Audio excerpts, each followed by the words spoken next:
मुंबईतल्या 8 स्टेशन्सवर आजपासून वायफाय सुविधा। रेल्वे मंत्री सुरेश प्रभू यांच्या हस्ते उद्घाटन। छगन भुजबळ यांना आणखी एक मोठा धक्का। नाशिकमधल्या भुजबळ फार्मचा ईडीने घेतला प्रत्यक्ष ताबा।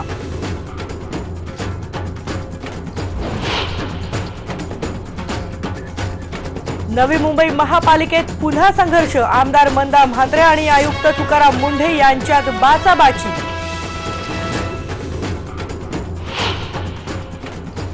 जीएसटी विधेयकावर राज्य विधिमंडळात होणार चर्चा। 29 ऑगस्टला विशेष अधिवेशन।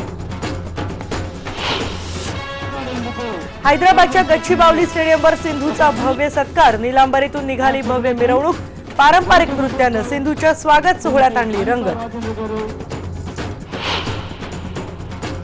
धावपटू ललिता बाबरचा मुख्यमंत्र्यांच्या हस्ते सत्कार। ललिताला क्लास 1 अधिकारी पदावर देणार नोकरी।